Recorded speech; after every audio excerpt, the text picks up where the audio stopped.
Hey there, it's me, Lottie, and today what we're going to do is talk a little bit about the book, When We Become Ours.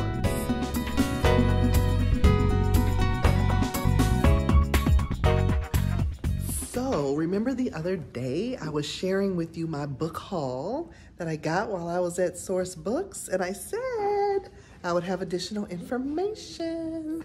This is a young adult adoptee anthology edited by Shannon, Gibney, and Nicole, Chung. And as you can see, I ran out of tabby things. Anyway, I had the pleasure of being a part of a book talk where the author came to a local bookstore and we got to talk and I got to ask questions and the audience got to ask questions as well of Shannon Gibney, who is one of the editors and has work featured in the book.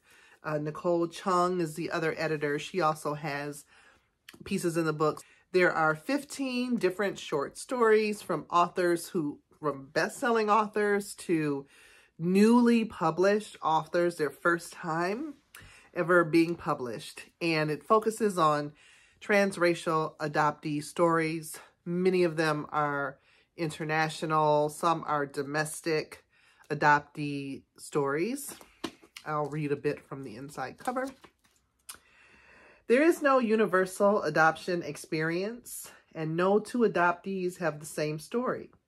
This anthology for teens, edited by Shannon Gibney and Nicole Chung, contains a wide range of powerful, poignant, and evocative stories in a variety of genres. These tales from 15 best-selling, acclaimed, and emerging adoptee authors vividly and authentically reflect the complexity, breadth, and depth of adoptee experiences. This groundbreaking collection centers on what it's like growing up as an adoptee. These are stories by adoptees for adoptees reclaiming their own narratives. So that gives you an idea of what is contained within. And let's see. Like I said, there are 15 different stories. I could relate to so much in this book, being an adoptee and being biracial.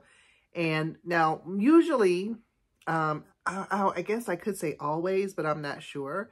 The term transracial adoption refers to an adoptee that is of a different race, ethnicity, cultural background than the adoptive parents.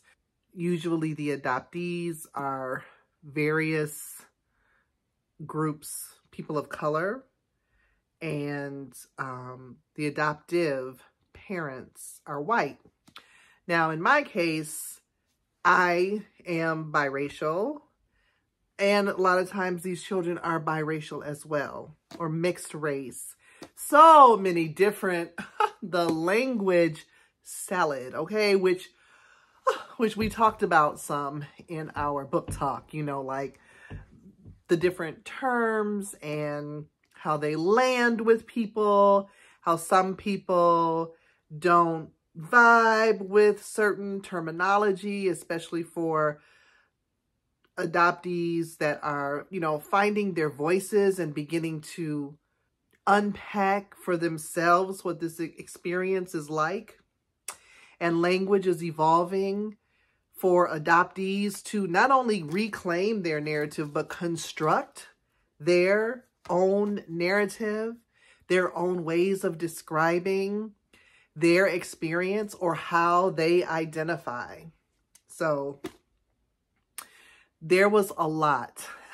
There was a lot in the book talk, and there is a lot covered in this book.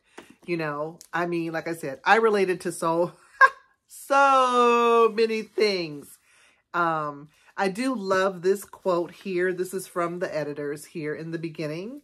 This is the last paragraph from their editor's note, because they're talking about the representational void that is the transracial adoptee story. There's a representational void, and that the contribution of these writers and stories like this are so vital. The last paragraph says, I'm not going to read the whole paragraph, but storytelling matters. Storytelling can heal, and it can also bruise. It can make us feel seen and connected, and it can make us feel alone and strange. We know that adoptees need more stories by us and for us. We need the freedom to explore our very particular imaginations and identities on the page.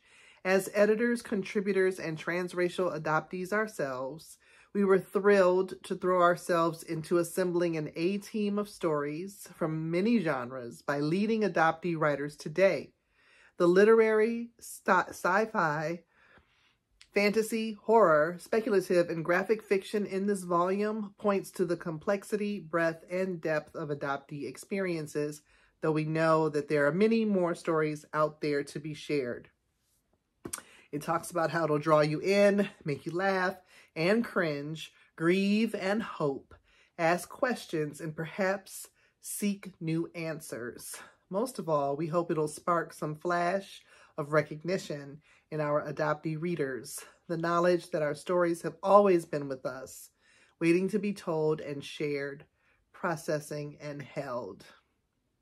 The only thing we needed was a forum and each other. This is when we become ours.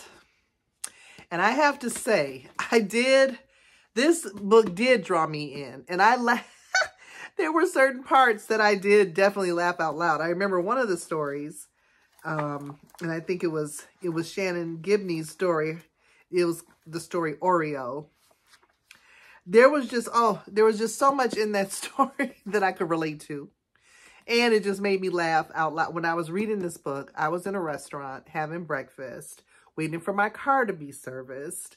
And at one point, I did literally laugh out loud.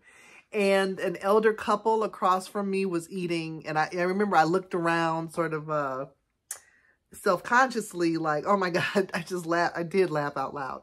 And the woman was like, that must be a really good book. And I said, it is a really good book. And they stopped by my table on their way out.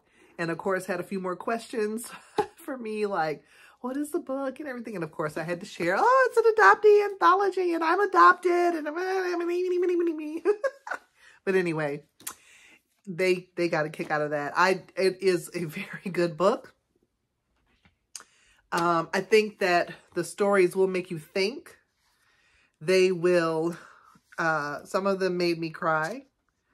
A lot of them just made me shake my head, you know. So it was just a very thoughtful, entertaining, but very meaningful and powerful collection of adoptee voices. I gave this book 5 stars, and I hope that you will take some time to check it out. And I'd love to know what your thoughts are. Like I said, this might end up being a book that, I'd like to get some adoptees together and we discuss or something like that. Anyway, that's my review of When We Become Ours, edited by Shannon Gibney and Nicole Chung.